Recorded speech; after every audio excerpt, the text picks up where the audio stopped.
Very good evening to everybody. Conversations from Lockdown with myself, Aidan, is brought to you from Kyalami Equestrian Park, as well as Equipage Division of Hollard, our sponsors. Big thank you to them.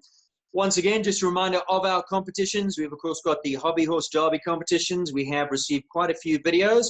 Remember that those videos will be uploaded to YouTube. It's the most likes on YouTube that matters, and of course the Ken Farrington Skipping Challenge as well.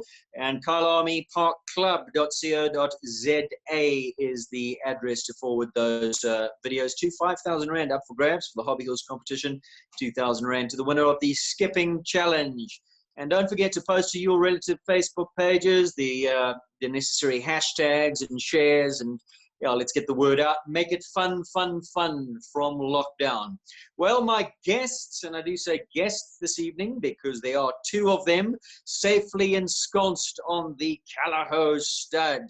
Worst places to be during lockdown, I would imagine. Very good evening to Chatan and Evie. How are you guys? Hey, Aiden. Good. How are you? Yeah, good. Tell me, first of all, lots of riding. Have you guys taken the whole string of horses down there? Is everything at CALLAHO? How's it going? Yeah, basically, when we heard that lockdown was being implemented, we decided that it would be best for me to bring my horses here, and I could carry on keeping them in work, or and just keep it going. And Evie's horses were still in Joburg, so I put hers on the track as well. And yeah, I came down here with 5 horses and 2 of Evie's, and we've been having a lot of fun since. You've been making everybody very jealous with all your photos on Facebook of stunning sunsets and little cross-country jumps that you're doing. So just keeping it all real, huh? Are the horses in full work? Or are you just playing with them, keeping them fresh? Yeah, no, like Greta is kind of ticking over. She's doing, I wouldn't say the bare minimum, but I'm trying to keep her as fit as possible without overdoing it, because we're not too sure how long lockdown's going to be. So she's in full work basically, but not high intensity work. And I'm actually spending more time with my young horses and getting them up and going. It was a year for me where I wanted to do that anyway, so lockdown didn't really put a damper on that. And yeah, it gives Evie a chance as well to work on her 2 horses. She's got a new partnership with the horse, and yeah. I think what has been quite nice is we had the opportunity to diversify their work content, which has been wonderful. I mean, when it shows and things, we're hard pressed going to lessons, and it's quite on the run. But everything's slowing down now. We've had the opportunity to do a lot of different work that they otherwise wouldn't. So, for instance, like take them around the 3-phase track and trotting up the hills next to the or not hills, trotting up the small hill here in the Free State, next to all the mares, and it's brought them on so much. Doing things like water and the dike, and especially like Shaden says with our young horses, it's been wonderful because I think sometimes they get put to the side a little. And now we've been able to invest this time purely on just strengthening their partnerships and putting more work into them. And what is the plan so far as returning to the big smoke, coming back to Joburg, or are you just there as long as this lockdown lasts? I mean, so say we don't have shows. I mean, what next? You guys just going to hang out on the farm? So we actually looked at, I don't know if you guys have seen how the government have proposed the different phases. If you look at that presentation that they have, we've been scrutinizing it, and only in level 2 are you actually allowed interprovincial travel if it's not for business. And I actually don't know how it's going in Johannesburg, if you guys have been able to get people to start training and still being able to ride their horses there if they're not the primary caretaker. But yeah, lots of debate and people looking for loopholes and backward and forward on social media groups trying to find a way for people to come to the yards. But no, at this stage I think everybody's still very much in lockdown. So no interprovincial travel means that you guys are stuck at Kelleher. Yeah, so it's not a bad place to be stuck. Especially with mom's cooking. Oh. Now, Evie, the sale was due to happen right around the corner in the next week or so. What's going on with that? What's the plan? What's the story? Yeah, so Aidan, actually today was going to be our 10-day countdown to auction. It's going to be next weekend. So I think it's just as the first 3 weeks of lockdown started, or maybe a little bit before, we obviously deliberated about what we were going to do. And so obviously now we postponed it then, and we've been talking amongst us and speaking with all, people that have supported us for all these years. And we think we can't make a rush decision by any means, because it takes quite a while to get people to know what's happening, and obviously the safety of everyone comes first. And like you've been chatting with everyone, I don't think any of us have any idea what the future holds, and particularly in the short term. So for us to try and plan anything like that is futile. What we are doing, however, is the auction horses currently are having a lovely time off. They're just being worked around the track and having nice outrides, which for them is absolutely perfect. We encourage everyone that has bought our horses off the auction to just give them some rest period, whether it's a few months, 2 or 3 months. So us just taking off the boil a little and letting them strengthen and mature, for them, we feel it's going to pay us dividends tenfold when eventually auction does start. Grant Store, our stud manager, has already gotten all of next year's lot backed and happy and ready. So the girls are kind of dabbling with both of them. So to answer your question is, we'll have to see whether it's that side towards the springtime or summer. We don't know. But we obviously will have enough time to then let everyone understand and know. We'd have to implement a new tryout period for everyone, so no one must feel that they don't know what's happening. We will obviously publish everywhere when we know, and it'll be a few months later. Yeah. So is it a possibility? Well, I guess it's very difficult to say because we just don't know what's going to happen. But if things overrun and get very late into the year, would you have a sale later in the year, do you think? Or would you perhaps go, right, well, let's just double up next year and do 2 lots of horses in one go? All these different scenarios are things that we've had to talk about. Yeah. And I think you'll find this interesting is I actually had a chat with Clip My Horse on Monday. They also provide the service through We Auction to do hybrid auctions, whether you have actual floor auctions and they supplement it with online bidding, or if they actually run your whole online bidding for you. I mean, the possibilities are endless. So they'd already do stuff like that in cattle in South Africa and stuff, so there's definitely that possibility. There's the possibility of hoping that we may have it in September, October. We also chatted about whether we would double up. I don't know if it would be the most ideal thing to hang on to our horses. By that stage will be 5. There'd be just less than 100 horses on auction, and we don't know. But at the end of the day, we can't rule out these options. It wouldn't be ideal, I don't feel, but who knows? We'll have to see, but obviously you'll keep everybody posted. Let's chat a little bit about the stud. How long have you been going? Tell me about those early years when you guys first decided, because the farm, you guys have been on the farm for a very long time, and it's been a farmers in agriculture, and horses came later. How the decision to get into horses and breeding horses? Who were the horsey ones in the family? Aidan, I think it's such a cool story. But my great-grandfather actually bought the farm that we're on. So I'm the 4th generation to grow up here and live here. It was my great-grandfather who came from England, and he loved horses and bought this farm especially because it was opportune. The Sweetfield is opportune for bone development in horses. So he settled down here, but he was actually interested in saddle horses. So he started the Saddle Breeding Association of South Africa and bred horses for the military. And then my grandfather came along, and unfortunately he suffered from polio.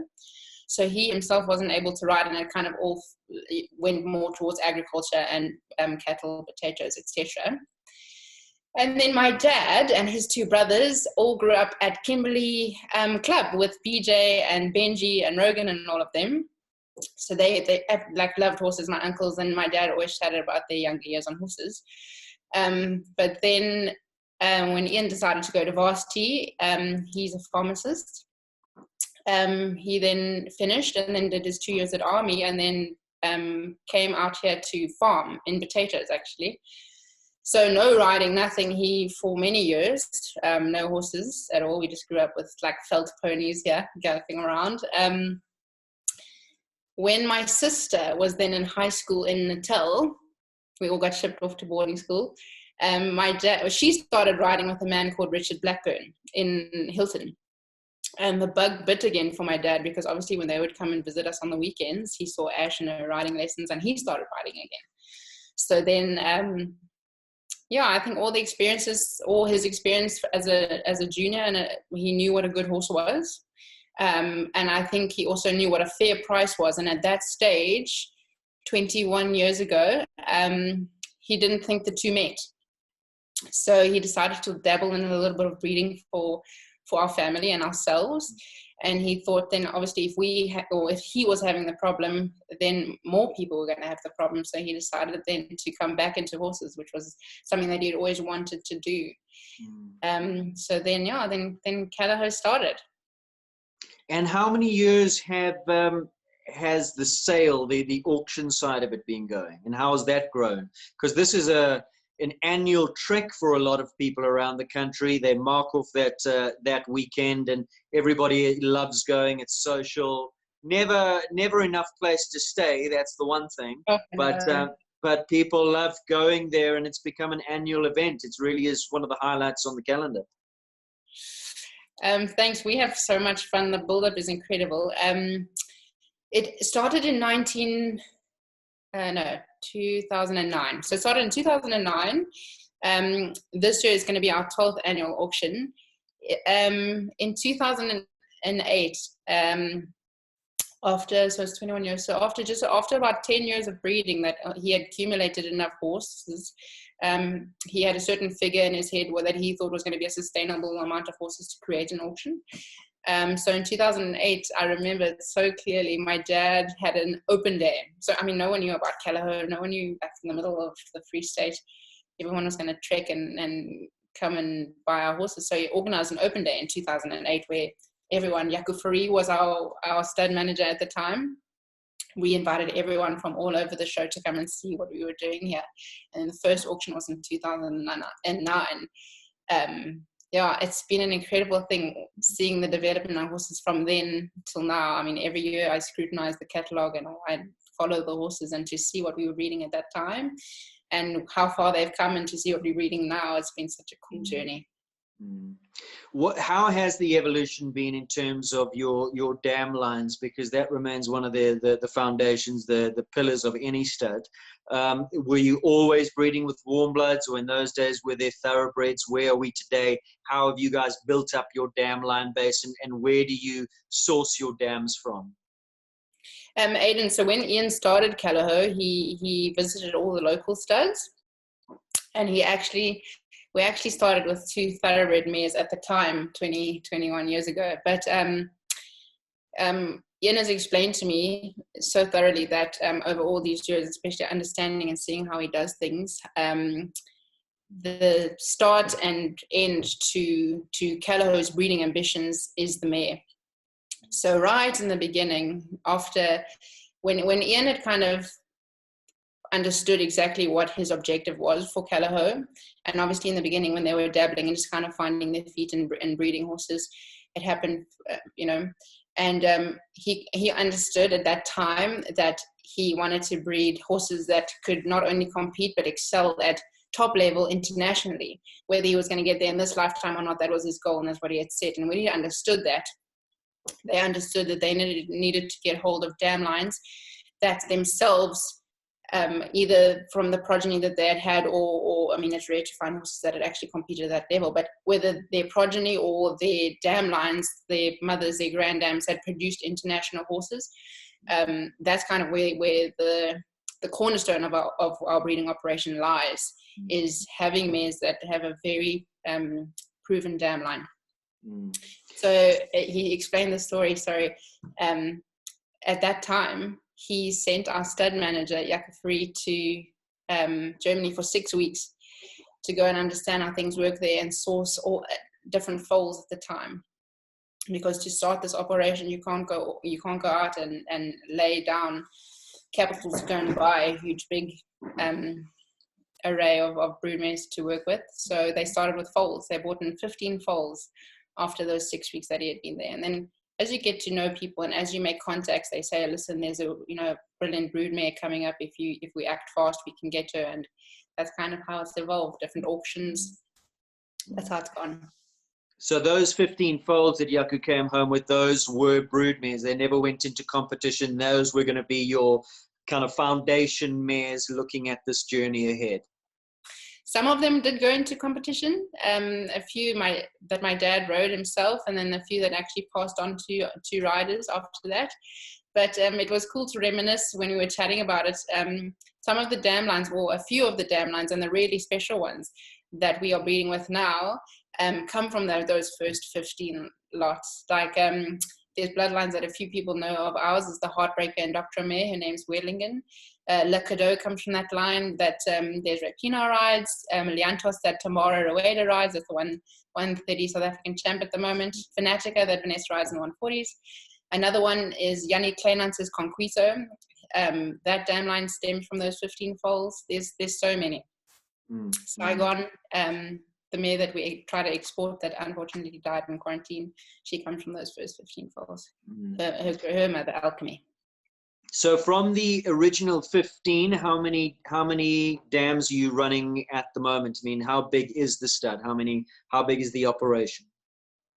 So I'm actually currently doing some work for Ian while I'm at the farm. He's put me to work, and I'm actually going through every single mare and foal that has been bred or bought here. And I just entered them now into a database that we're busy currently putting together. And currently now there's 74 brood mares that are active in the stud. And there's still some of those 15 that are active as embryo mares now. So, yeah. So you obviously, are you breeding all 70? Because I'm just looking at the numbers and how many lots you have on sale every year. You can't be breeding those 74 every year, or some of them retired, or are you breeding some on 1 year, give them a break, leave them barren for a year, breed another? How exactly does it work? So if like how the kind of the sums work for you, Aidan, is trying to get about 40 auction horses, riding auction horses a year.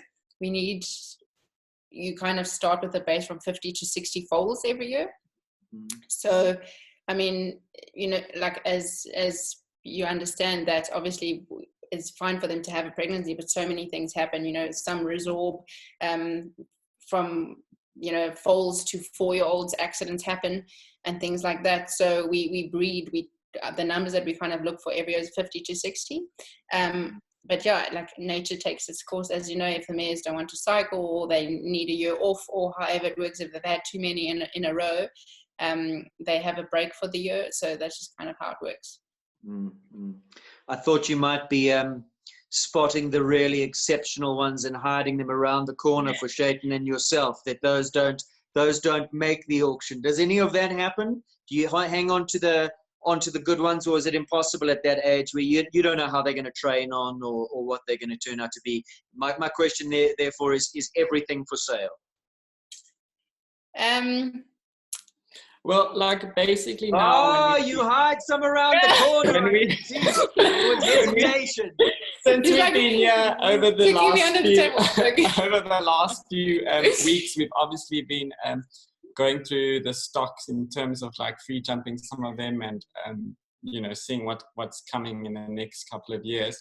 And then obviously there are some real cracks that you go, oh my god, well, we need that. And then I'm like, oh my god, that needs to go into sport. And then Ian's like, no, well, actually, but basically, like from previous times, I could be corrected, but if there's a special mare that's getting quite old, and that line is getting a bit, there's not enough of that mare in the stud, then he'll try to keep a filly. And with Sunpress recently passing away, obviously the Sunpress fillies are something that everyone wants. So there are some that stay behind and become broodmares straight away, and there's some that go into sport with various riders. I mean, everyone will know a few that's already in sport, but majority of them make it to auction, and even the good ones. Yeah. Now, we know that AI in thoroughbred studs is completely illegal. An operation like yours, are the stallions doing live cover, or do you cover the mares AI? Aiden, to answer your question, we have no live covering at all here. I mean, it probably sounds silly to say that stallions are too valuable, because I mean thoroughbreds too, but it's just too dangerous, I think. And also with the scale that we are breeding on, no. So we have a wonderful breeding team here at CALLAHO. It's headed up by Chatan Hendriks and Grant Store, obviously. They do a super job. So everything is AI here. To protect the mare and the stallion. The stallions basically come in rotation, so there'll be basically like 6 horses here, 6 stallions here at a time, and then they'll go back to their riders in Joburg or wherever, and the next lot will come. So it's important also, I feel, to accommodate the show schedule for the riders. Breeding season here starts September and can end as late as March. So we, like Chatan says, we cycle it in. If someone wants to do Burlington Cup at the end of the year or the World Cups, then that's exactly how we schedule them. And then if they give them to us very early in September, then we give them back to them super early January, so that they can get their ball rolling again. But first and foremost, they're obviously breeding stallions. So, that comes first. So in other words, they come in, you tap them, you freeze the semen, you've got the facilities to do that, and then you send them on their way again. It's not that they come in for breeding season, they stand there, you tap them, you use fresh semen. That they're all on a rotational basis. So also, while I've been here, I've been very interested. I'm very interested in breeding as a whole. So I've been spending a lot of time in the mornings with the breeding team to see what they do. But basically, the reason why the stallions come to the farm is so that there's fresh semen. So the mares will cycle and be scanned every morning. And then those that need to be covered, they have an option of 3 stallions at a minimum before breeding season starts. So if for example, if the first option isn't here on the farm, then they will go to the second option if that stallion's here. And if not, if it's in Joburg, then the semen sometimes gets couriered up here. Or they'll wait for that stallion to come up later in the season. But it's also quite a tricky thing now with the seasons changing and stuff, that they're battling to get mares pregnant in different times of the year. So the first part of the year, you want to try get them pregnant. I mean, that's the goal. So you don't really want to wait for another stallion. So I think that's also why there's a few choices for each mare, so that preferably the stallion's on the farm and it's fresh rather than frozen. And Evie, is it your dad that's doing the mating selections, choosing which stallions are going on to which mares? It is Aiden. We've been so lucky. It's my second year working here now, obviously more formally. And the process that he follows is so interesting, and we've been involved in it now for the last 2 years. So what happens is he has a list of, obviously gets the breeding list, and he sits normally during about the December holidays, a little bit before, going through each mare, having a full history of all the foals that she's ever produced, what she looks like, what her offspring are now doing. We have the privilege now, after all these years, of being able to have seen what they all do in sport, which obviously informs your breeding matings or matches even better and in a more focused way. So yeah, we sit together. What's been wonderful is he's kind of collaborated with us, and we put our ideas together, because we obviously go to all the shows and see the horses almost every weekend. We know what they're doing, what their quirks are, how they're jumping, what their techniques are, how tall they are eventually. We get to see them here as well as young horses and how they train. So with all these different inputs, we do our different proposals for the different mares. We're kind of like a thorn in his side sometimes. Like, tell us why, tell us why. So yeah, so he's starting to share that with us. And obviously, with AI, you get the option also of a catalog of international stallions that you can choose from, should you so wish. Is that part of the? Do you guys use that? Do you look at other stallions outside of the CALLAHO stallions? Yeah. So your question's great, because it's twofold. Ian has kind of explained to us how, and I mean, this is obviously what other people are facing that don't have live stallions on the farm. One is an extremely expensive activity to obviously, buy all the different semen from the different catalogs, and with the chance that you don't know if you can have a live foal by the end of it. So to make our breeding now has kind of become so tailored, where we have a selection of stallions that would best suit the different mares, and it makes it a lot more cost effective for us, obviously, each stallion, depending on their size or their temperaments or their techniques, etc., get matched to the different mare. So in terms of a cost efficiency and time and all that, we use our own stallions at large now, while our selection has gotten even bigger, with I think about 15 live stallions 18 live stallions now here at Kelleher. Well, not at Kelleher, that we can use, but we also then obviously use frozen semen quite a bit each season.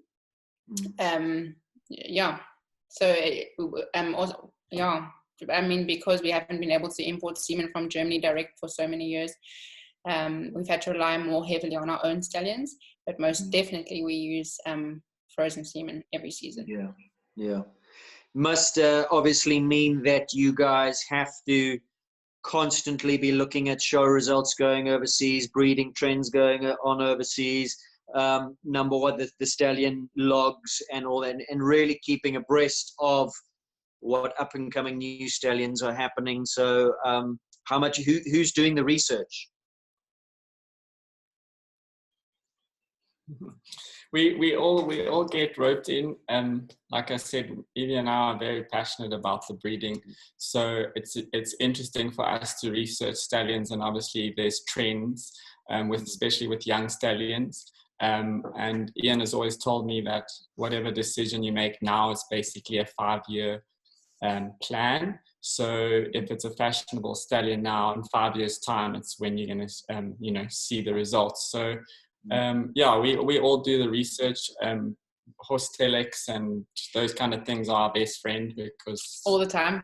Also, the WBFSH World Rankings, Sire World Rankings, obviously is released every single year. It's very important to there's two different trains of thought.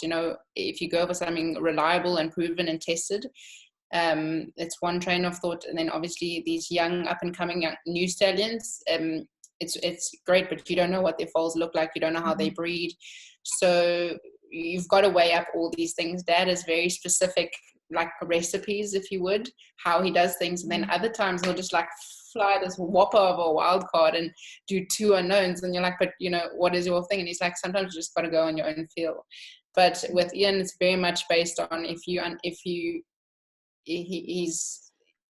you understand your dam line, and it's really well proven, and there's many offspring in the sport, and you know what you're working with, you're starting from a good point. It's the same with the WBFSH. If those stallions are obviously in the top 10, top 100, you have a very good understanding of what they breed. So you play around with it, and you play with all these different ideas. And also Ian has a small breeding operation overseas, which is run by Friemel, and his wife Bettina. So they are also like at the forefront of anything that's happening over there. So they also say like, check this young stallion out. is like, coming it's up. Pretty cool. I saw him at a show on the weekend. It looks quite impressive. Or the foals are looking quite smart, because often on like internet and that you only see the best. People don't put the other stuff up. So and Ian goes over once or twice a year. And recently we went over to see some of the studs and speak to the owners and see what their stallions have produced and stuff, which was extremely interesting. So you got your finger on the pulse, and you've got your scouts overseas. A little bit about that overseas operation. How does it all work? How many mares are you running over there? And is there a lot of import happening? In other words, are you breeding there and bringing them in, or are you breeding over there for that market? Aidan, so the reason why Ian actually started his operation in Germany was for 2 different reasons. One was because, like you say, for instance, with the frozen semen selection here, he kept some mares there because there is an unbelievable selection that you're able to choose from there. So he had all his different horses in the different spots, and then obviously he wanted to bring them all together, which also provided him the opportunity to hedge his bets and have foreign assets, obviously, which is a consideration for South Africans. So that's how it kind of grew. I think every year they have about 10, 15 mares that they get foals from there. It's relatively young, I'd say probably 10, not even 8 years that it's been in operation now. But we'll see how things evolve. It's, it's young, the operation that they have there.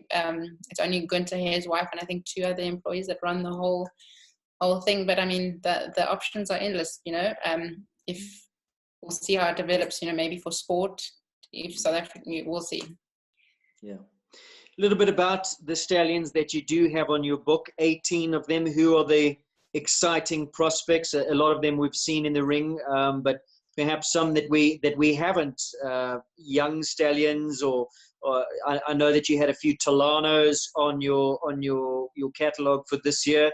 That's a stallion that's very, very exciting for me. The sire of Voyeur, Taran de la Pomme. He's proven it's an incredibly potent family. So exciting times for him. But maybe talk about him and some of the other ones that you're pretty excited about.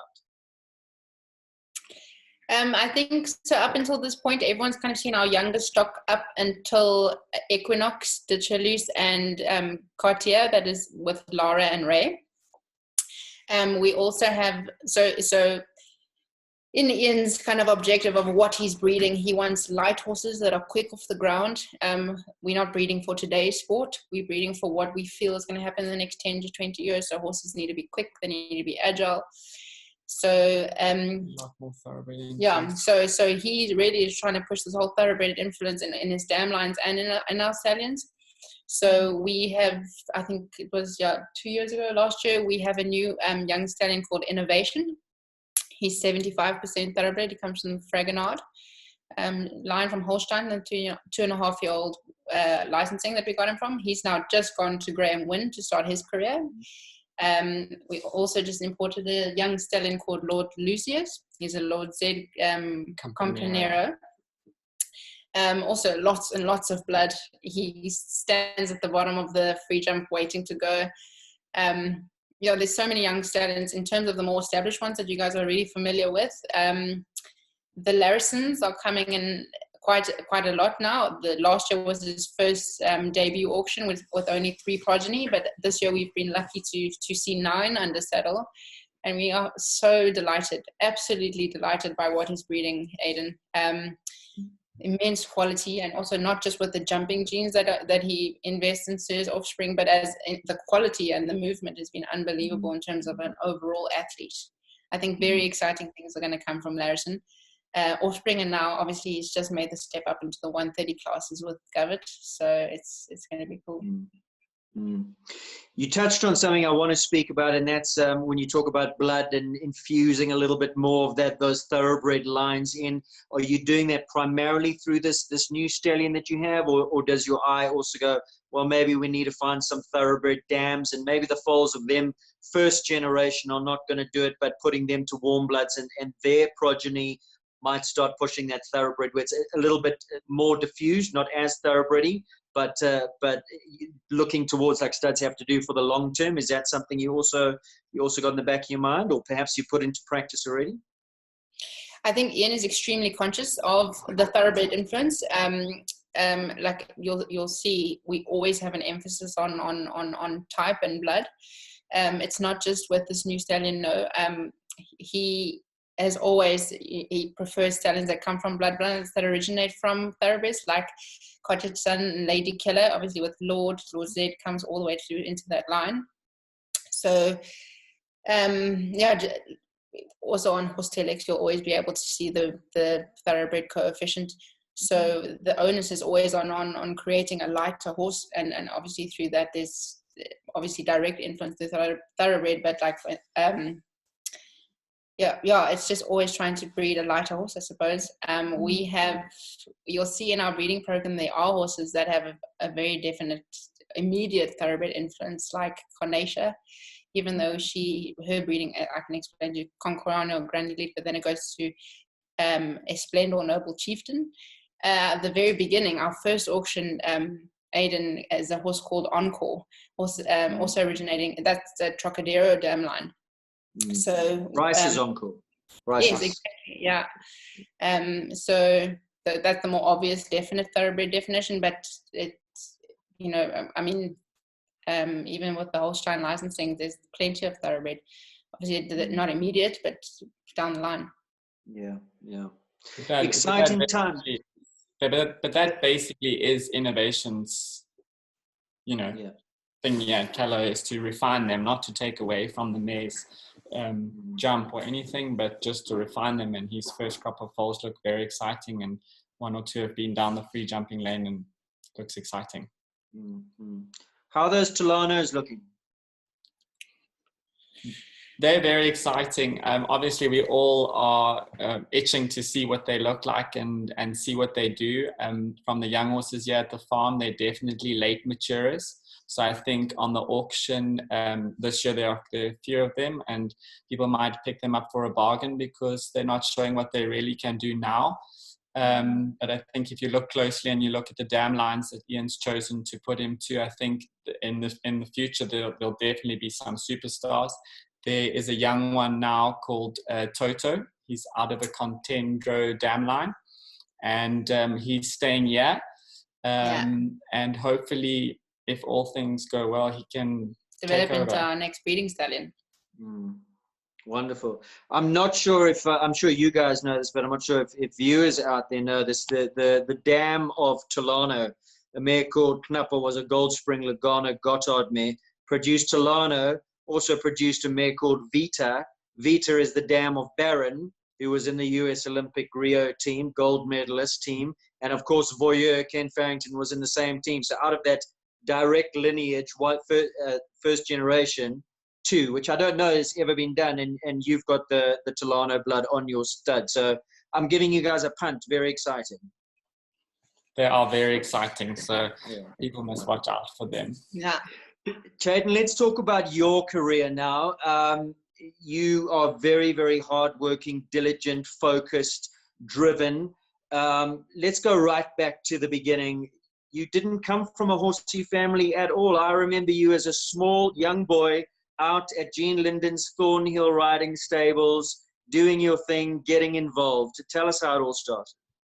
Yeah, I don't basically come from a horsey family, but I definitely come from a family that's animals have been a real passion for everyone. My dad bred dogs and he worked with them in the army. And so we were always growing up around animals, and that's where my love for animals started. I was actually telling Evie the other night while watching Bryce's interview, he spoke about winning the puissance at Nasrec. And that is the key moment when I saw him there at Nasrec. I turned to my dad, I was 5 at the time, and I said, I want to ride. And so, yeah, that's how it started. My dad was thrilled that I took an interest in horses. My mom, not so much. But yeah, it started from there. I went to a local riding school called Johannesburg Riding Center, literally like in a suburb, and started riding there. The first time I got on a horse, I screamed blue murder, but slowly but surely it became better. And yeah, I got to a point where I used to remember saying to my dad, like, I need more ponies because I can't ride enough. And he's like, yeah, slowly but surely. And there was this, it's a funny story, there was this log between 2 trees at the riding school, and it couldn't be higher than probably a meter, but us young guns were like, one day when we're big, we can jump that log. And yeah, I still haven't jumped the log, but yeah, horses has been part of my life since I was 6. And yeah, I rode in children's. I was competitive, not extremely competitive. I mean, I jumped CAs, did all the tours, went wherever, but wasn't really, a star, if you want to say. I remember looking up to Kelly and all those people and always wished to have ponies like they did. Yeah, I was lucky enough to always be involved with the horses. My parents kept me in that. We don't come from an extremely wealthy family, so as you know, horses cost. So I was extremely lucky to be able to ride throughout. And I think when I was about 15, I said to my parents, listen, I want to leave school because I want to ride full time. And my mom almost fell over and she was like, absolutely not. And I said, but I found a way that I can do both. So I actually started homeschooling through the Cambridge system. I was one of the first few that went to homeschooling. It was frowned upon then because there was something wrong with you if you left school to go do homeschooling. But basically, I just wanted to ride. And I moved to my uncle's farm in the south of Joburg, and their neighbors happened to be the Neil family. And I begged and pleaded and watched lessons. I remember Barry coming to teach them there, Lynn Piercy, and I used to just watch and run around the yard and just ask if I could do anything. And they gave me a few horses to ride eventually. And that's where it kind of really started to become a thing. And I finished school and I went overseas for a bit. I went to a dressage rider, and that's where I wouldn't say love for dressage, but my interest in dressage came. And then I returned home and my mom was like, right, okay, now you need to study and you finish school. You need to do something with your life other than horses. And I said, okay, can I take one gap year and try and figure out what I want to do? And she said, sure. And I'm still on my gap year. So, I then also decided that if I wanted to make this a career, I had to go to the people at the top of the sport and kind of just do as much as I could. And I saw, HQ in those days used to do like past shows, and they used to have the winners and they used to say first, second, third, and it always used to be Barry, Lorette, all the people you hear of still today. And I said to my parents, right, I'm going to try to get hold of Barry and Law and get in there. And my dad was like, okay, you go, boy. My mum was like, I don't know about this. And they were kind enough to say, come to the yard. We can't offer you a job. We can't, but you can come and learn. And so I did. They were very kind. And 3 days later, Lorette phoned me and said, listen, Emma Garson is leaving Sean Henderson. She was the work rider for him at the time. If you want, he is keen to see you. You need to meet him at Country Base on said day. So I said, cool. Told my dad to take me there. And he said, there's a horse. They entered you in the 110s. Jump the class and we'll talk. And I did. And afterwards he said, if you want the job, it's yours. That I was with Sean for two years before he gave up. And how old were you at that stage? Because what you didn't touch on was your junior career. Did you have a junior career in the ring, or did everything just started happening as a young rider, as an adult? No, I had junior horses, but I never really competed a lot. One, my parents couldn't really afford it. So I just rode for other people. And within our estate where we lived, everyone had horses, and I kind of would just ride people's horses that needed to be ridden for money. And I was also finishing school, obviously, through homeschooling, which took up most of my time. Juniors was never really a thing for me. And that's actually where I decided that if I want to do this professionally or in my adult career without financial backing, I need to get in somewhere and I need to do some hard work, So that's how that. So I moved from Sean when I was 19, turning 20, I think, when I left Sean. So you rode for him when you were 17, and at that stage, who was on the scene there? Lassiter and... Yeah, Lassiter. I don't know if you remember his horse called Fact and Fancy, Fact and Fancy or something like that. He won the Derby. He was second in the Derby on that. He won the Outdoor Grand Prix. He was still on the scene. We called him Smarty. So, he was around then, obviously, with Miranda. She had a lot of experience with the young horses. So they also did some dealing with young Namibians and with the Eagle Stud, obviously with the Lassiter connection. So that's where I learned to produce the young horses under Sean, and yeah, he really did a lot for me. He refined what was, I think, a little bit of raw talent and a bit hillbillyish. So he refined it a little bit, and I had lessons with Kelleher on his horses once a week, and he is and was very, you know, things are done in a set way, and that's how I still run things now. So yeah, and then he came up to me one day and said, listen, horse riding's not for me, and he sold Amaretto to Marlene and a few horses to Angelique Lessing, and obviously closed up shop. And I was like, oh, well, what now? And then luckily when Emma was leaving Sean, she was staying in a digs with Tessa van Duren opposite KPC. And I said, listen guys, like I come from the south of Joburg, I can't travel here every day. Do you know where I could rent a cottage or a room or whatever? And they said, well, actually we live in a really cool digs. So Matthew Sinovich was there, Emma, Katie Venica from Natal. So there were a few of us that lived in the house, and was really cool. And then a mutual friend was riding at Carenza and Ian Hunter's private yard. And obviously they were longtime supporters of Paul. And they said, listen, Paul's campaigning overseas, and these people need someone to keep the horses in work while he's away, and maybe produce some of the young horses in the eventing side. So that's when I moved to them, which is now 8-9 years ago.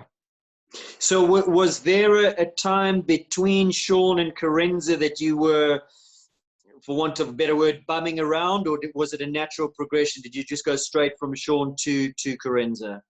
No, was there any downtime where you were looking around?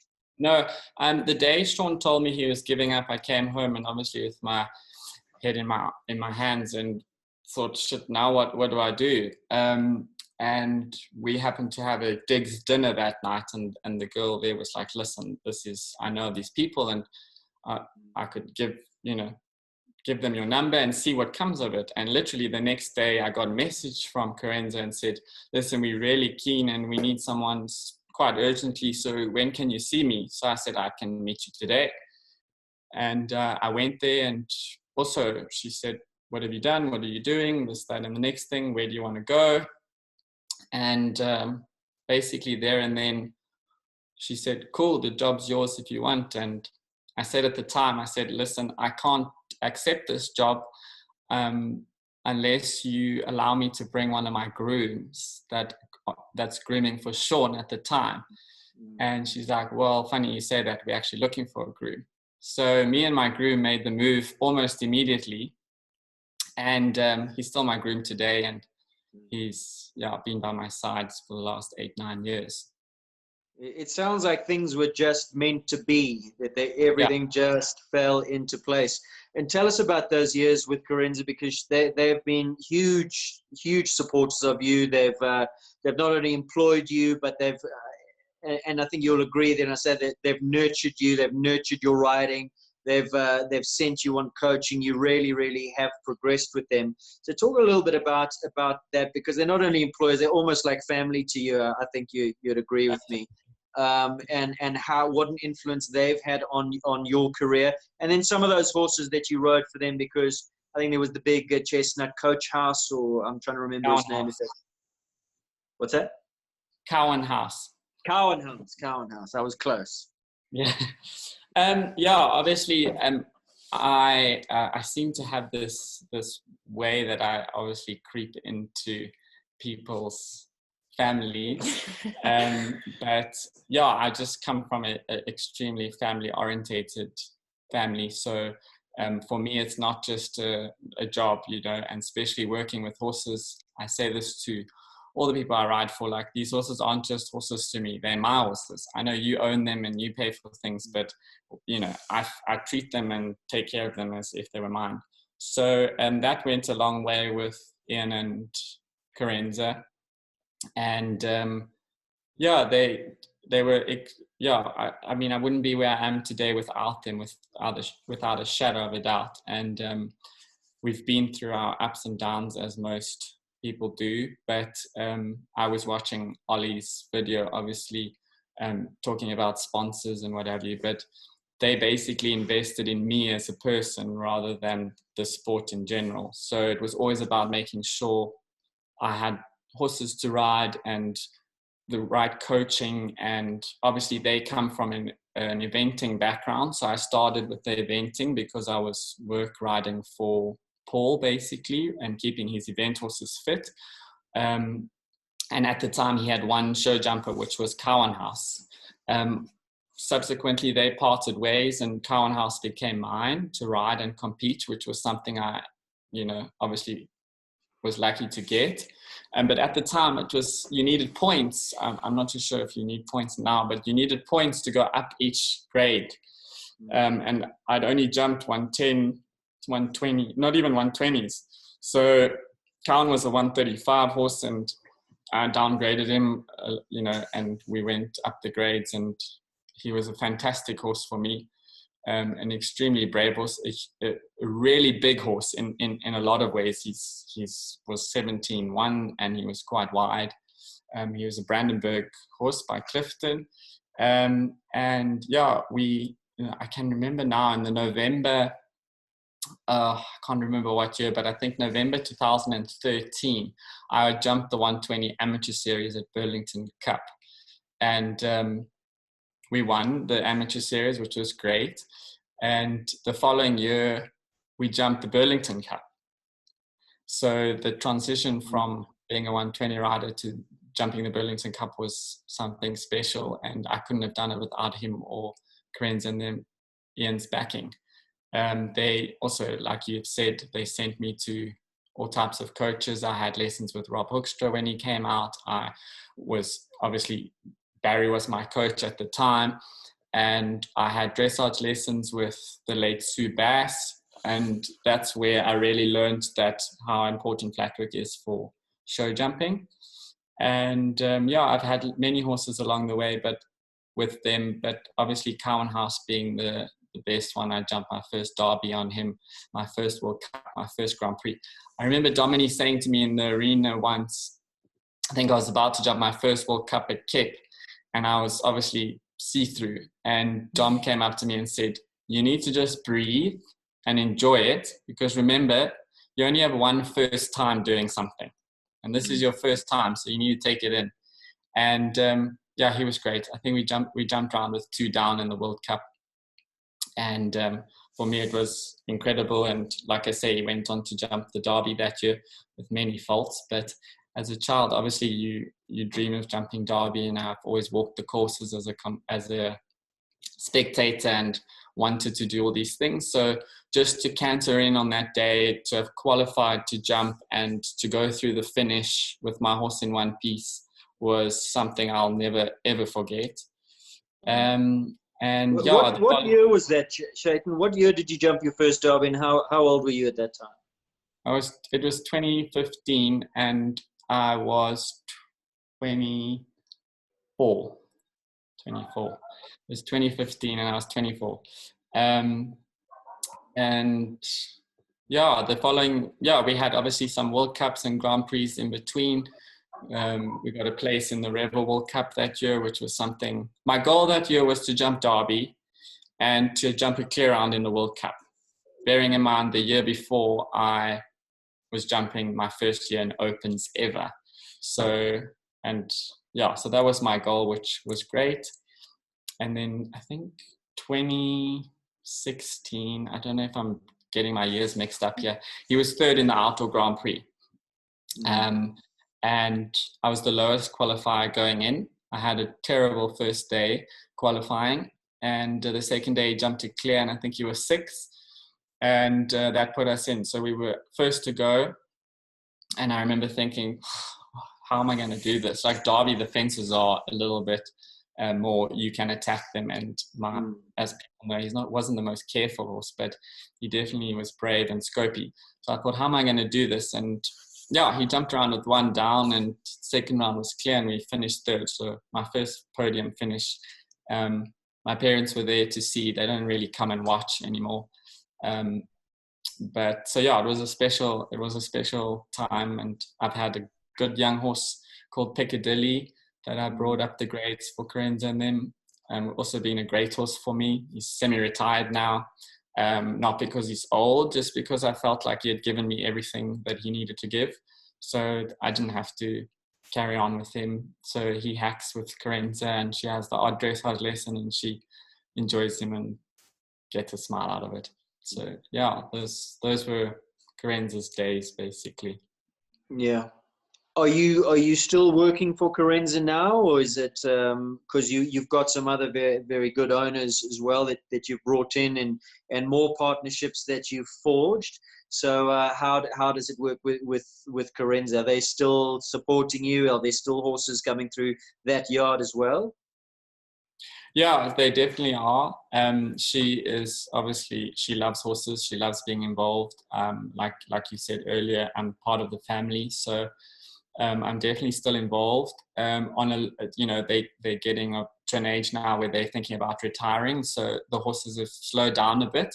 So where in past I had 10 or 12 horses there, I now only have two, I think, two. And yeah, so I have two CALLAHOs from them. One jumps the 135s, and one's just a young horse we bought last year.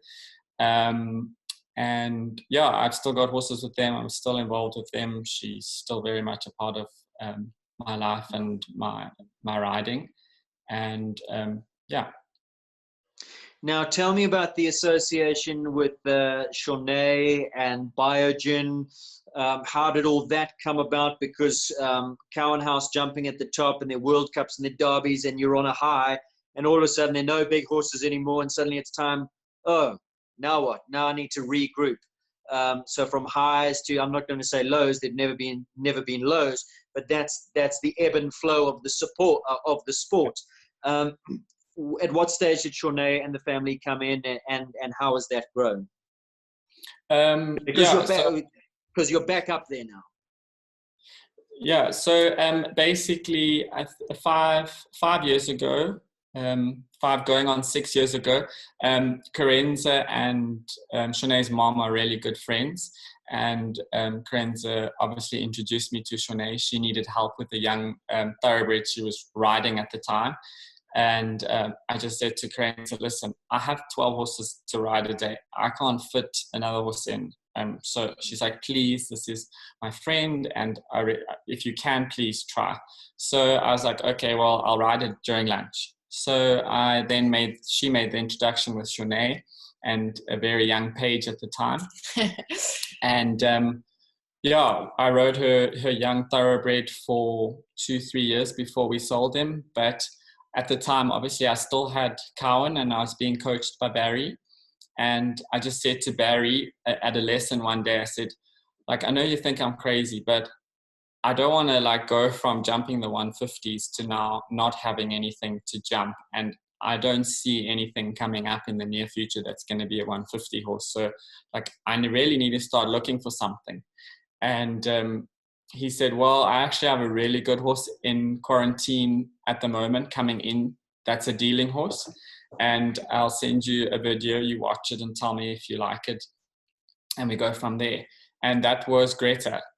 And obviously I saw the video and I was like, I've never seen a horse in my life jump like this before. So I was itching for someone to buy her for me. And we had discussions with Carenza and another sponsor at the time to potentially buy into the horse together. And that didn't work out. And I was at Derby, and Shaunae was around, and we had just finished watching the Derby. And I said, I really would like to show you this video, and just tell me what you think. So I showed her the video, and she also said, oh my God, I've never seen anything like that before. And I explained to her what had happened. And she said, well, let me know when you go and try it for Carenza and these other people, and I would just like to come see. So yeah, long story short, the deal fell through, and so I didn't even go and try her because I just thought, what's the point if I don't have someone to back me? And Shaunae said, what's happening with that horse? So I said, well, it's kind of not happening because I don't have people behind me to buy the horse. And she said, no, you can't do this. You have to go and try the horse.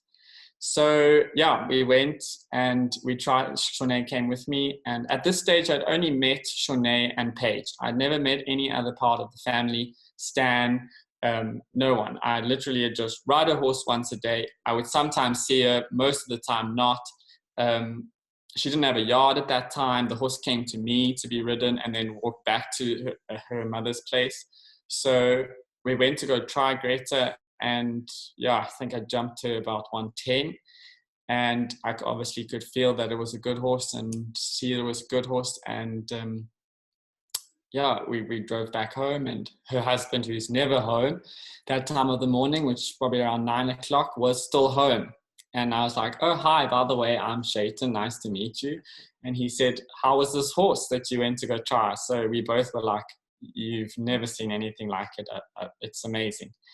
And Shanae was turning 50 at the time. She'll kill me for saying that.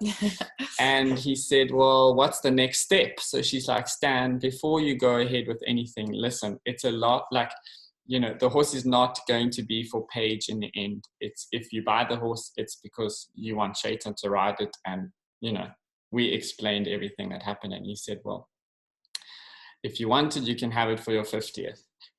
And we both looked at each other, and I almost choked on what I was eating at the time. And Shanae said, phone the vet. And yeah, we betted her, and that's how we got Greta. And yeah, I've been with them now for 5 going on 6 years, and they've been incredible to me. And they came at an absolutely, a terrible time in my life as well, personally.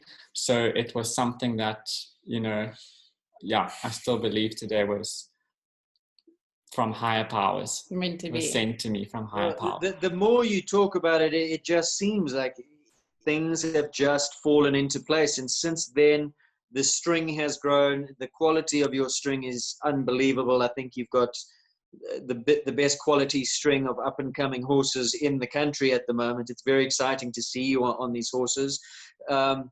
Another property has been bought and developed. I want to hear a little bit about that. Some of your up-and-coming horses as well.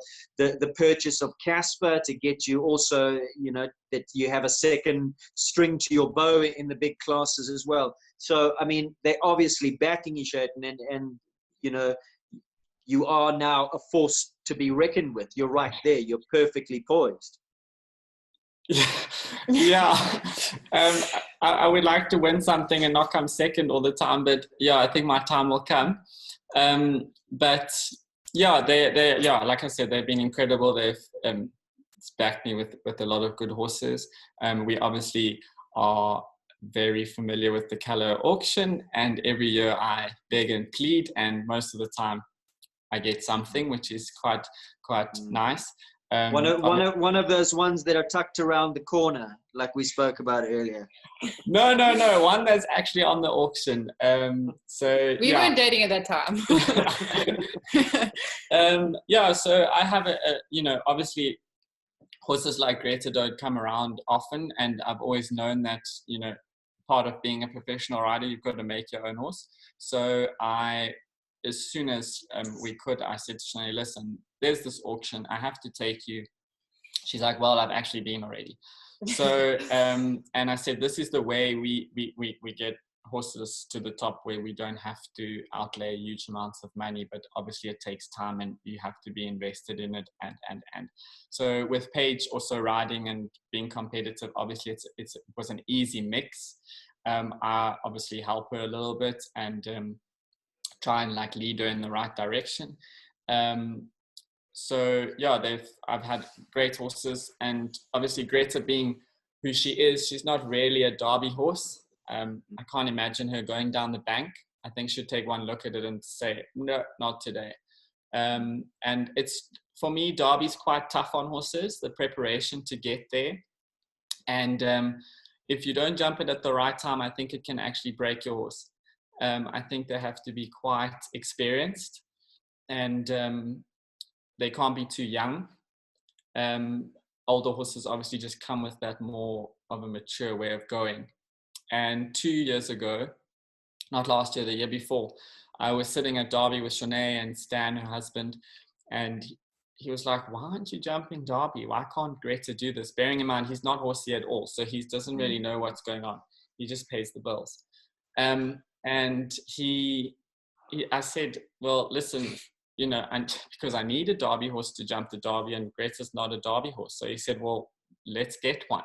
So, well, it's not that easy to just get one. And we all know with importing horses, it takes a year to get used to them to get used to the environment and what have you. So that was not really an option then. So I said, I've always loved this horse, and I'll show you today. He's going to jump around here with Brian May, and let's see. So he jumped around, and Stan said, great, cool. You know, start organizing, see what you can do. And I nagged and nagged and nagged for about 3 months, Derby being October. Carried on nagging. And in December, Barry phoned and said, listen, if you want, you know, Brian is studying and getting quite serious with his studies and possibly going overseas. The horse is about to turn 13. I've advised the owners that it's probably a good time to sell, bearing in mind there's someone interested. And we bought Casper, and the deal was that I would have him for a year, and then he would go to Paige. Paige also needed another horse, you know, that was also more experienced. She needs to get that sort of experience and that sort of mileage in the bigger classes, and her front runner, Quiet Man, couldn't do all of it. So I was over the moon by that. So I had him for a year. Last year, we bought him in December. Obviously, January started up early. Went to a couple of lessons, got to know him. I jumped him an upright and a cross in December. I said, we weren't going to try him. And Shanae was like, you don't have to try him. And I said, please, because for the sake of everything, let me just go and sit on him and just to make sure. Anyway, it was good, and he passed the vet, and we got him. And I took him to his first proper show, which was Maple Ridge's President's Cup, and we jumped 135s and finished in the 140s. I had 1 or 2 down. He was a fairly easy horse in terms of he knew his job, but he was a completely different horse to Greta. So he had to run a little bit, and I almost had to attack the jumps a bit more. And having Greta for the past couple of years, she's taught me to really sit still at the fence. So it was something I needed to get used to that took me a while. Then the following show was Easter Festival, and I had a nasty fall in a lesson. We misjudged a combination, and being the master he was like, you know, I'm not a unicorn, I can't jump from there. So being put on the backbone like that, you know, with Shanae and Barry's kind of guidance, we decided, like, let's go to Easter Festival and just jump the 140s and just get to know the horse. You've got the whole year on him. And he jumped the 140s, and day 1 he had 1 down, and I came out the arena and I said, Shanae, we're actually wasting this horse in the 140s. I literally feel like I'm cantering around the 120s. Please, can I try him in the 150s tomorrow? And she said, no, we agreed. No, this was our plan. No. And I went to Barry and I said, what do you think? And he said, why not? Like, why not? What you got to lose? If it's terrible, you can go back to the 140s. So with Shanae being a little bit like, reluctant, we did the 150s the next day, and we had 1 down, and I came out and I said, listen, in the 150s, you feel there's a different gear to this horse completely. So she was like, okay, well, what are you telling me? So I was like, well, you know, I've missed out on the first qualifier. Having 1 down today, I probably won't qualify. So can I just stay in the 150s, and then I won't even jump a championship? I'll just leave him. Being an older horse, he didn't need to jump, you know, as much. And I jumped the next day, and he was second. So that meant the top 8 of each day automatically qualified. So he qualified. And then I was like, okay, now I'm definitely riding. Come hell or high water. Shanae said, but you said, and I was like, you know, what have we got to lose? And we had the Easter Festival was rained out, basically. It was terrible. And I thought to myself, I'd go in here. He loves the Bob Charter. Just ride him like you've always ridden him and see what happens. And I think because of the rain, he was a little bit more wide-eyed. So he was like, okay, these jumps are there. And so that it gave me a bit more confidence to actually ride him to the base of the jump. And yeah, he jumped a clear round and I was over the moon. And yeah, jumped a clear round in the second round. And unfortunately, we had one down in the third round. But being my normal self, I knew going into the third round up against Chris, second was my best. So I was so happy with second, and in such a short time with the horse jumping Derby that year being the goal. He was a fantastic horse for me. He jumped in some Grand Prix and we were placed in World Cups and Grand Prix, and he jumped around Derby with a foot in the water and one down, which was my fault. So Derby, it's either your day or it's not. So yeah, he's been a fantastic horse, and I think I'm watching him now with Paige, and this year was meant to be a really exciting year for her, because I think the horse looked good with me. I think with Paige it looks exceptional. So is she going to obviously put him down a few classes and build back up? If we get to shows this year, what is the plan? Has she had a few outings on him? She's had one or two. Obviously, shows were really limited for us. We also only started middle of January bringing the horses back in. So we only went to our first show, which was the Rear Net show in Feb. She jumped in the 120s. She got a prize, whatever. Yeah, she placed. So yeah, she's had jumped him down. The plan was basically to jump him in some of the junior classes where she couldn't jump Quiet Man. Quiet Man doesn't go in the Bob Charter. And I've just said to her, so last year of juniors, she needs to try and get some of those titles that have slipped away because of that. So she was going to jump him in the Junior President's Cup, just get to know him a little bit better and have Quiet Man in the bigger classes. And then Junior Outdoor Grand Prix with him, which would have been 135s, which I think would have been perfect for him. And then, yeah, she wants to do the Junior Derby, we want her to do the Junior Derby. She wants to do Derby, but we'll see. So we want to do anything at this stage, Shane. Any of us. I'll even go to a training show. And now, so you're saying Greta's your only ride in the big time at the moment, but you've got some others coming through. Yeah, I have Greta. Obviously, last year was her a full season in the 150s. She was also really good. She was placed in a few Grand Prix. The year before, we were surprisingly second in the South African Champs to Catherine Neal and Clet. I'd never been able to jump South African Champs with Cowanhouse because you had to qualify and he wasn't the most careful. So 3 days of big jumping never got us anywhere. So yeah, that was a really big thing for all of us. We were all shocked at it. I remember cantering around the first round, and if most people probably know this, but if you don't, you've got to jump the same round twice, full round twice in the SA Champs. And the first round, Paige and Evie were on the side, and they know if they scream at me when I come out, they're going to get bollocked. So they don't say a word. And from 2 to 3, both of them looked at each other and they're like, what is he doing? Why is he going so slow? And in my mind, I was like, I'm just going to canter around here. It's experience. She's qualified. And, if she has 1 or 2 down, it's fine. She's only 9. So it's experience. Well, when I was cantering to the last jump, I thought, oh my God, I'm still clear. And she jumped clear with a time fault and clear with another time fault, clear in the second round. So she was second. And that's also where the whole Casper story came in.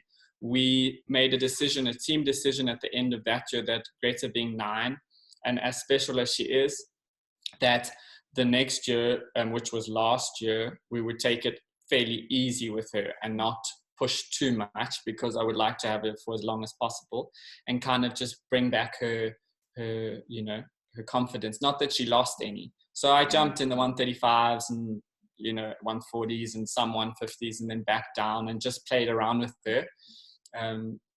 yeah, so she finished a full year in the 150s, but not jumping all of them because Casper obviously was basically my front runner. So this year was meant to be a year that I wanted to really give things a go, but obviously with the Corona stuff going on, it's not going to happen. And yeah, so Greta's my top horse at the moment. We're looking for another one. I went overseas just before the whole thing, COVID, happened, to go and look for one. And yeah, I found a few. One I really wanted didn't work out. So yeah, I'm either going to go back again when things open up and look for something that's going, because majority of my string is quite young. And Stan would like to have another horse competing at the higher level. Sure, it's wonderful to have owners like that, and Greta having a partner who's involved in the stud. Have you harvested embryos? Does she have any foals? Have you had surrogate mares? Is there anything on the ground from her? Shaunae at first was so against it. And yes, I'm breeding mad. I love breeding, and I've always wanted to breed something and then jump it at the same time as jumping the mother. And hopefully it turns out something special. So we have bred from her a lot. We've tried a lot of embryo transfers with her. We've been lucky. We've had three foals from her. Special. So CALLAHO actually owned one of them, and we own the other. They were twins by I'm Special the Muse. They're coming 2 now. There'll be 3 in January, both of them, next January. And then this last December, she had another 30 by embryo transfer by Cornet Obelensky. So yeah, she's got 3 foals on the ground. They all 3 look very much like her. They look exactly like her. There's no resemblance of their father whatsoever. So yeah, I'm itching to see what they can do. And then yeah, we breed with Shaunae, Paige, myself. We breed a little bit on the side. Paige has a really good mare that's bred quite well that we've done a few embryos with. So yeah, we have 6 foals on the ground at the moment and 1 incubating. Exciting times. As I said earlier, you've got a really exciting up-and-coming string. The quality is amazing. Now, tell me, when it comes to Paige, are you the man on the ground? Are you the official coach? I'm the one that kicks and screams on Shaunae's behalf.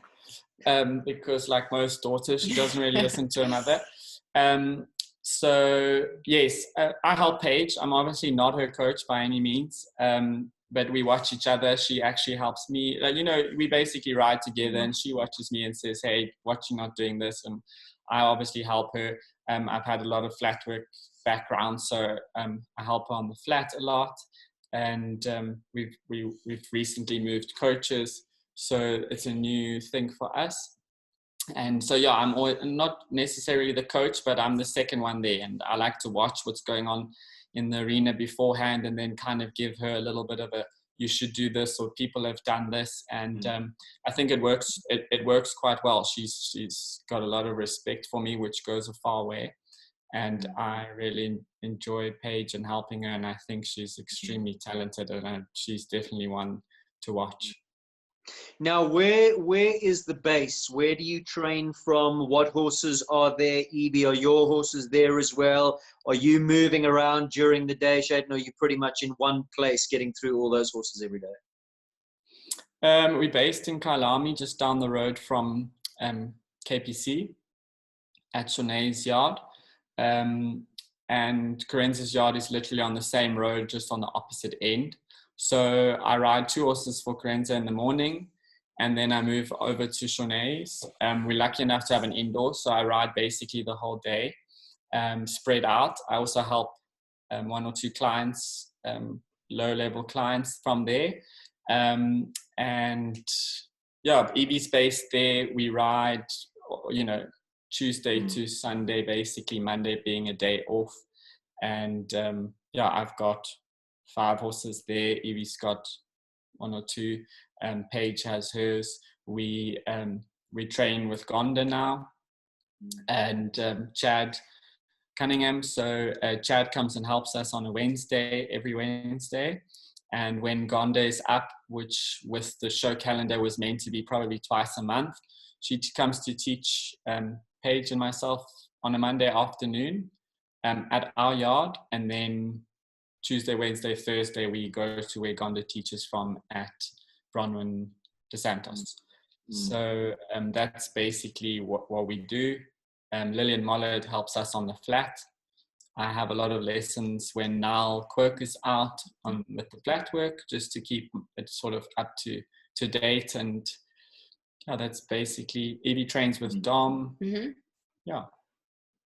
And so you're riding around about 7 horses every day. Your flat work, you are very strong on your dressage.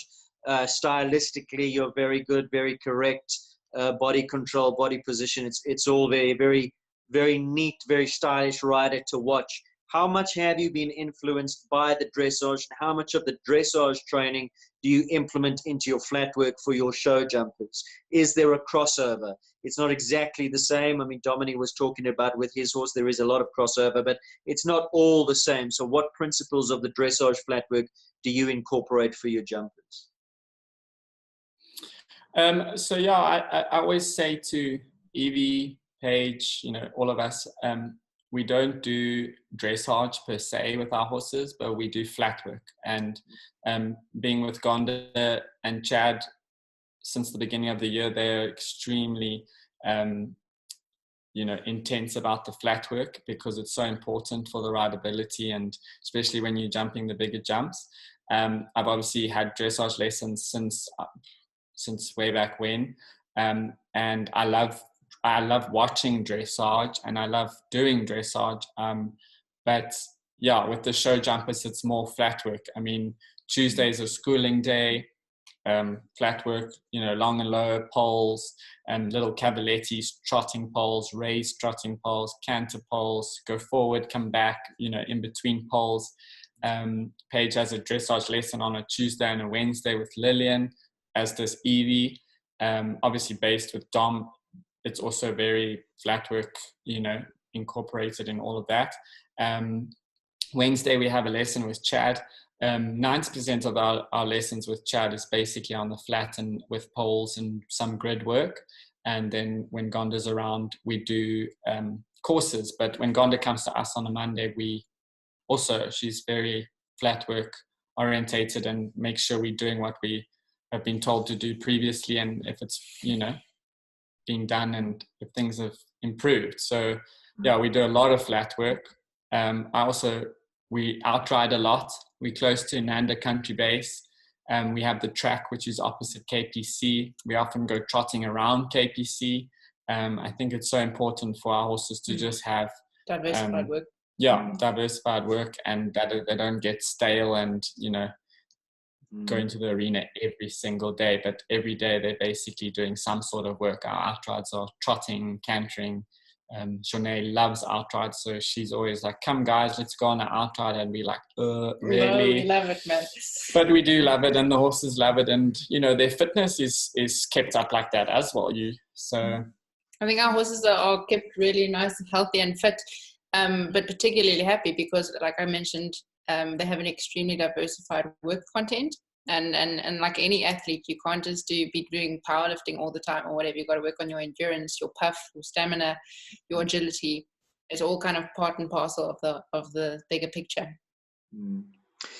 Now, what does the future hold? Because I hear rumblings and talk in the background about overseas campaigns and a possible base over there. I don't know if I'm allowed to talk, if I've let the cat out the bag, but is that the truth? Are you planning on basing over there? Is that going to be a permanent move, or is it back and forth? How's it all going to work? Don't deny it. No. There's a base. There's a base in Holland. Shanae and Stan invested in a place 2 years ago. A small place. It's got 16 stables and indoor and outdoor, you know, what's needed there, and a house and everything. It's currently being rented by someone. But the idea was at the time that, and still is, that it could be a possible base for South Africans. Paige obviously finishing high school this year, is looking into it, but with the quarantine looming over our heads, we're not quite sure. If she goes, she will only go if she can take Quiet Man with. So if she goes and quarantine is direct, I wouldn't mind taking Greta. It's been spoken about, but just for a little, like a stint, and basically for some experience. I obviously have huge ambitions to jump the Olympics and games and stuff, but that's not the idea for either of us going over there. It's basically just to experience what it's like and see if it's something that is interesting. Obviously with Evie, it's extremely difficult to make decisions that you want to move overseas, but I don't see neither of us moving overseas and basing ourselves there for an extended period of time. But I would like to go ride a bit overseas for the experience. I think I have the right horse. And yeah, who knows? Maybe I find a nice horse that's good enough, and maybe that horse can stay there for a while and I can ride a bit there. Paige is extremely, extremely interested in it. Obviously, with Tom being overseas, Matt and Lawrence, basically going anytime soon. I think a lot of the young riders want to go. Bianca Pitt, so I think for Paige, it's something she really wants to do, and she should. I think she has everything that it takes to ride there. And she has the parents to back her, and the talent, and the horses, and the work ethic. And the discipline, yeah. I think it's something she should definitely look at. But for Evie and myself, it's not a long-term thing. It's more a go there and see how it goes kind of thing. Well, I mean, you guys have been watching these interviews, so you obviously watched Oliver's interview as well, and he's now got a base in Valkenswaard and is very open and keen on the idea of South Africans coming over and utilizing his facility, tapping into his experience. Because what he said, I mean, the amount of talent that you have and experience in South Africa doesn't really count unless you're going over there and jumping those 5-star tracks week in and week out, and that's what it takes. So perhaps that's also something to feed into this kind of feeder system. You guys have got a base, Oliver's got a base. Encourage these young riders to go over there, take advantage of it, because these are if you're thinking about Nations Cups and fielding teams for World Games and Olympics, these are the plans that one needs to put into place. So perhaps that's something that could come out of this. And then obviously that's exactly what has been discussed, and obviously we're really good friends with Tamara Ueda, and she's obviously also expressed interest in doing that. But the biggest thing, and anyone that's been overseas or is overseas, okay, Oliver's lucky now, he's been there long enough and created his own base, but you get lonely.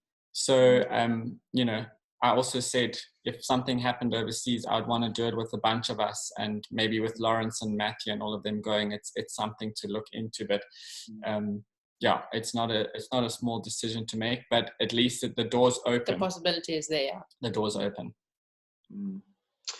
Guys, it's been absolutely wonderful chatting to you and fascinating.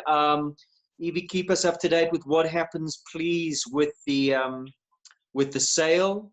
Whether we're going online, whether we're waiting, whether we're doubling up next year, we're all very, very keen to know. Chatan, before we go, I want to ask you one more thing, because you are a guy who's built a career out of something that guys in your position 10, 15 years ago would look at and go, that's unattainable. You have made the unattainable attainable. So for young riders who are looking, who have a dream like you had a dream, what has been your recipe for success? What advice, in other words, would you give to young riders who think, well, hell, man, I come from nothing. I don't have the means. It looks like you need money. It looks like you need backing. I don't have that. This is something that I just may as well give up on right away. You never did that. You stuck your head down. You kept going. You made it happen. What would be your advice to people? I've been obviously very lucky, and Evie and I were talking today, and I actually said to her that I read something recently that Steve Goddard said, and he said, everyone says, you've got to work hard, but, working with horses, it's not work. It's something that, you know, we're passionate about, and I'm definitely passionate about. And from early on, you know, most of my people who rode with me early on will tell you still to this day that I was horse mad, and I still am, and everything is about horses, and sometimes I have to switch off from that. But yeah, just keep your goals, you know, in sight. And you know, I've just been fortunate to have people who have invested in me and been behind me, my family included. So just you have to work hard, and it's cliche to say, but you got to work hard. You got to stick out the tough times, especially with sponsors, and you have your ups and downs. Sponsors come, sponsors go, but when you have a good one, look after them, and you know, do your best. And I think I said it earlier on, you know, the horses I treat them like mine, and I think that goes a far way with owners. So if you do have an owner and you're riding for someone, like, you sometimes do have to take in what they say, and yeah, put your head down, work, try and learn from anyone.